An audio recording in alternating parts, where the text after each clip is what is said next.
Bonjour à tous, bienvenue dans cette nouvelle vidéo. Je suis de nouveau avec Keith. Hi. Aujourd'hui on va voir 10 expressions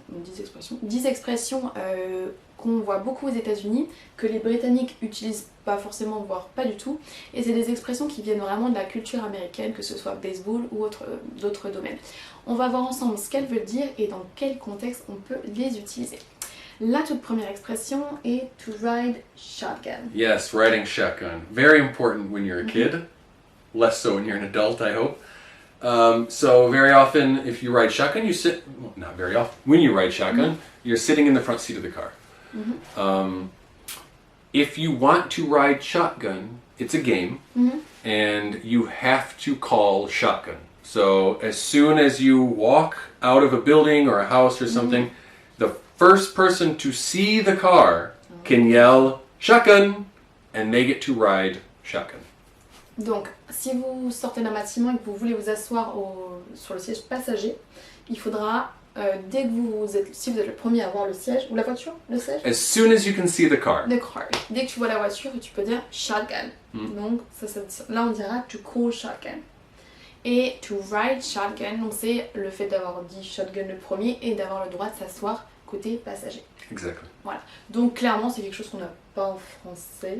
Il n'y a pas de jeu pour ça. Maybe you like to sit in the back seat. I don't know. Au pire, on dira prums ou c'est moi d'abord. Enfin voilà, mais il n'y a pas la culture de ce jeu de vouloir s'asseoir devant quoi. Not that I'm Right, aware. shotgun. Mais on l'entend souvent dans les séries Shotgun. shotgun. Yeah. Okay. Yeah. So, la deuxième expression, to shoot the breeze. Yes, to shoot the breeze. Something that we all like to do. And it doesn't necessarily have to be outside where there's wind. Shooting the breeze is just having a small, casual conversation. There's no objective to the conversation. You're just talking about anything and everything. Ok. Donc on pourra avoir small talk, chit chat, to shoot the breeze. Donc pour traduire l'expression shoot the breeze, on aura papoter, bavarder, parler de la pluie du beau temps peut-être. Donc c'est juste le fait de papoter de tout et de rien, sans forcément avoir une finalité. Et donc And there's no guns involved. non, shoot the breeze. Et donc breeze qui veut dire la brise, Yep. et shoot. Exactly. Alors la troisième expression est a ballpark figure, qu'on entendra beaucoup en entreprise. Yeah. Et ça vient donc du baseball. Could be in a business. It could also be if you have someone coming to your house to do work on it. Okay. Basically, it's an estimate. And the reason we say ballpark figure is a ballpark is like this, okay, in baseball. And it could be anywhere in around. that area. So it's still a contained area, right? It's not infinite, but it's somewhere in there. Ok. So it's an estimate. Donc ballpark figure, ça peut être soit un devis, une estimation, une fourchette. C'est pour un prix souvent. Almost always. Et Or on the demande- quantity. Une quantité, ouais. On demande donc est-ce que vous n'auriez pas une estimation à me donner. Donc si par exemple quelqu'un vient faire des travaux chez vous, could you give me a ballpark? Et on peut dire ballpark tout seul ou ballpark figure. Yep. Donc ça va être vous n'auriez pas une estimation à me donner ou dites-moi combien ça coûtera à peu près. Ce sera ça l'idée en français. That's right. Alors l'expression suivante est to hit it out of the park, qui vient aussi du baseball. Yes. In baseball, if you don't know the rules of baseball, you hit the baseball, and if the ball goes outside of the ballpark, it's a home run.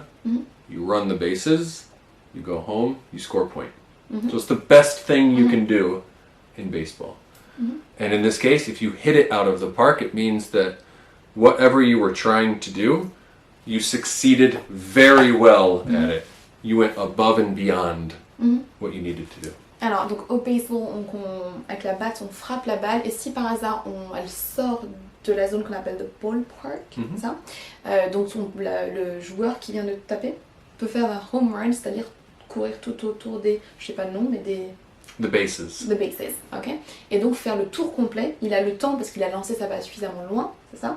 Right. Et donc l'expression est utilisée maintenant pour dire, ça fait plus référence, ça peut faire référence au baseball, mais quand on l'utilise dans la vie de tous les jours, c'est pour dire réussir brillamment. Vraiment, tu as fait un tel coup que tu as pu faire ton home run. Donc on peut s'en servir dans quelle situation? Un examen, You just hit that explanation out of the park. Yeah, thank you so much. Donc on peut s'en servir pour, je sais pas, si on passe son permis, tout ce qu'on réussit brillamment. Anything that you try to do And you succeed. and you succeed at it very well, you can say, I hit it out of the park. So you have to master. C'est vraiment réussir brillamment. Correct. Perfect. Alors l'expression suivante, c'est un nom et un prénom. Donc c'est John Hancock. Which was also a movie as well with Will Is it? Smith, I think. Or Hancock. Ah, Hancock, yeah. Hancock was it's a true, movie it's as true. well. Yeah. Has nothing to do with this expression, though. Aucun rapport. So John Hancock was one of the founding fathers of the United States, and when they signed the Declaration of Independence, everyone had their signatures, and John Hancock's signature was very large. And so today, when you look at the Declaration of Independence, you see tiny signatures and a gigantic John Hancock.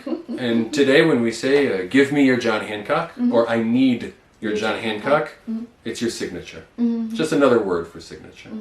Alors ça, clairement, c'est une expression américaine 100% parce que justement ça fait référence à l'histoire et à la culture américaine.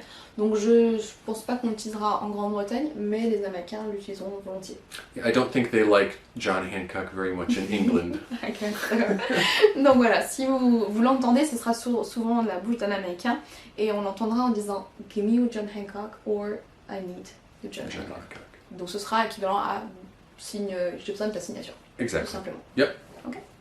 So, next expression, expression numéro 6, to throw someone a curveball. Another baseball expression. We love the expressions. So to throw someone a curveball is to change something that they were expecting at the last minute. In baseball, they pitch and the batter hits the ball. But if the pitcher throws the ball and the ball curves at the last second, you swing and you miss the ball. Okay. And so it's an unexpected change at the last minute. And it's not a good change. Okay. It usually has a negative connotation. Alors, est-ce que tu auras un contexte à nous donner? Sure. So I was interviewing for a job. And, you have your basic questions. Where are you from? Why do you want to work here? And then the interviewer asked me if I had any pets. I was like, I don't understand why you're asking me this in a job interview. You threw me for a curveball. Okay. So he surprised you. Or he threw me a curveball. Excuse me. So it was an unexpected question. Yeah. Ok. Donc to throw someone a curveball, ça fait toujours référence au baseball de nouveau. Donc si vous êtes le batteur et que vous attendez à ce que la balle prenne une certaine trajectoire, mais qu'au final elle fait une autre trajectoire que ce que vous attendiez, on la loupe et donc c'est l'idée qu'on a aussi quand on utilise cette expression. Donc un changement de dernière minute ou quelque chose qu'on n'avait pas prévu et qui a donc une connotation négative. Quelque chose où on ne s'attendait pas à recevoir par exemple ce genre de questions en entretien d'embauche et ça nous prend au dépourvu. Or it can be even more serious. It can be you can say, life threw me a curveball. J'allais le dire. And, maybe you are diagnosed with cancer or something horrible like that. Life threw you a curveball. So you were expecting to go this way, and then life changed the trajectory Ok. unexpectedly. Donc la vie peut vous envoyer un curveball. Donc c'est quelque chose qu'on n'avait pas prévu et qui nous arrive et que c'est quelque chose de négatif. It's not good. Yeah. Perfect. Alors la prochaine expression, that's the way the cookie crumbles. Yeah. Cookies are good. They are. Not when they crumble. I was about to say that. So if you take a cookie and you crush it, it'll crumble. All cookies do it the same way, I think. And so this expression is just another way of saying that's just the way it is. Donc en français, pour avoir un équivalent, ce sera juste c'est comme ça, c'est la vie.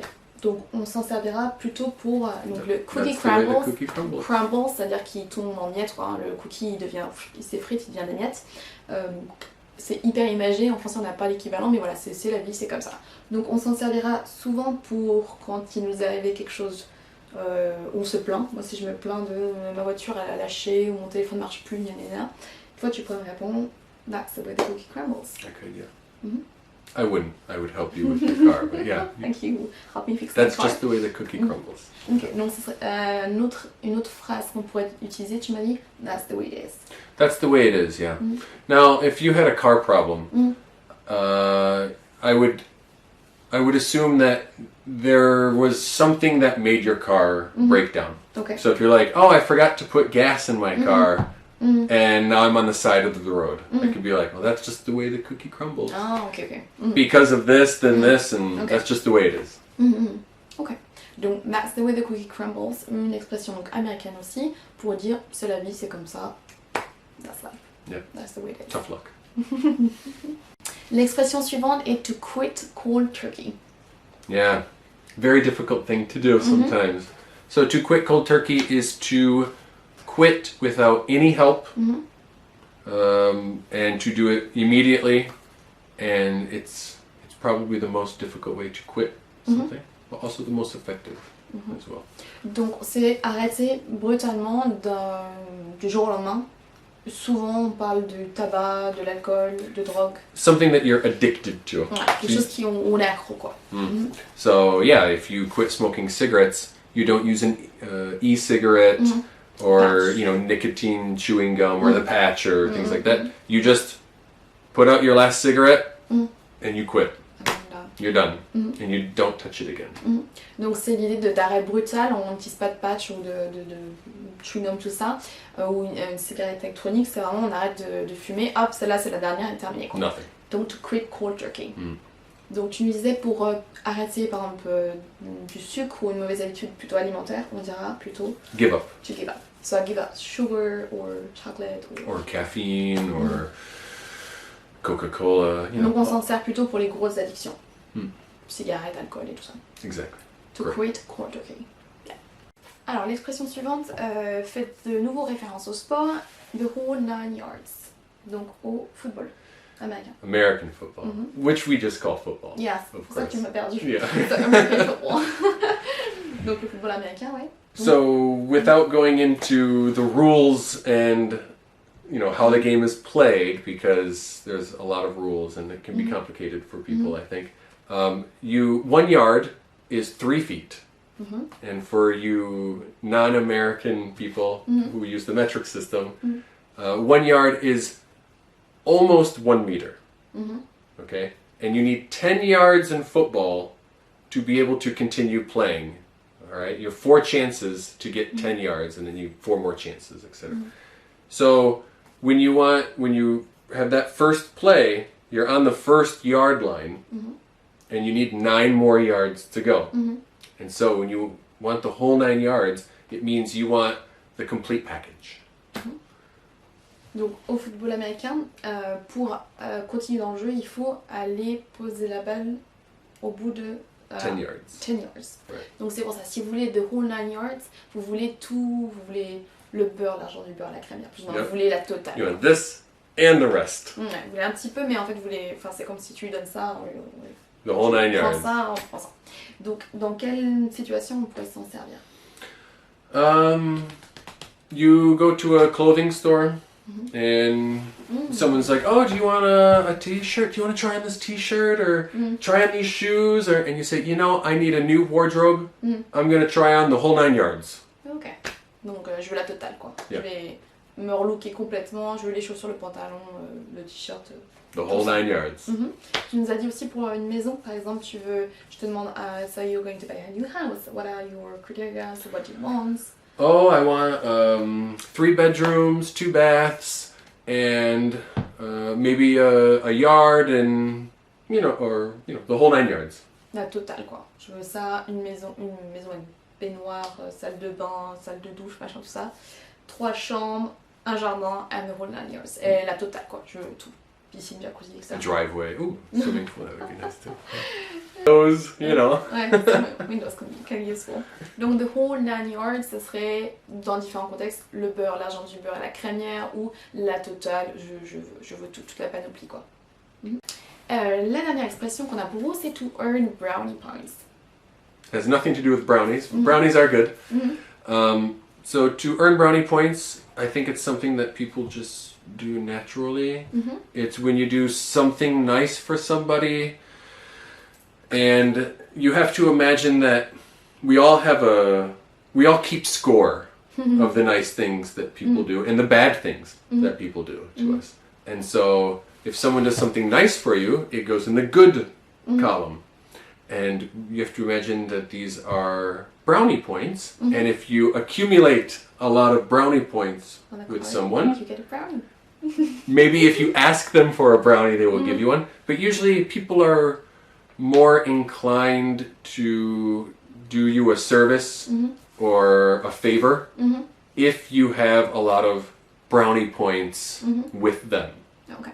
Donc l'idée là de to earn a brownie points, ou brownie points au pluriel, c'est l'idée de quand vous faites quelque chose de sympa pour quelqu'un, vous vous mettez dans ses bonnes grâces, ou je sais pas comment dire en français, mais ouais c'est ça, c'est se mettre bien ou bien se placer, ou vous faites quelque chose de sympa pour la personne, vous êtes agréable, gentil, poli, et il y a plus de chances qu'après la personne soit déjà sympa avec vous, qu'elle vous apprécie, et pourquoi pas qu'elle vous rende un service. Donc on n'a pas d'expression vraiment en français, mais ce sera, on n'utilise pas souvent, mais se mettre dans les bonnes grâces de quelqu'un. On fait quelque chose de sympa et on suppose qu'il nous rendra l'appareil. And it's not an immediate thing. Usually you try to earn brownie points. It's because it's an investment for the future. Ouais, c'est l'idée de se mettre dans les bonnes grâces. You do something you do something nice for somebody, knowing that hey, in the future, if I ask you for something, you're going to think back about all the nice things that I did for you. Donc, vous accumulez donc vos points sur votre carte Brownie Points et à la fin, la personne, vous faites des choses sympas pour la personne et en pensant à plus tard. Cette personne vous rendra peut-être l'appareil. Et là, on a l'expression. We hope. Ok, donc Brownie Points. That's it for today. Merci d'avoir regardé cette vidéo. Si elle vous a plu, n'hésitez pas à mettre un like, à nous laisser un petit commentaire en nous disant quelle expression vous avez préférée et si vous en avez déjà entendu une en allant aux États-Unis ou dans des films ou dans des séries. Il y a de fortes chances que ce soit le cas. That's it for us guys. See you next time. Bye. Bye.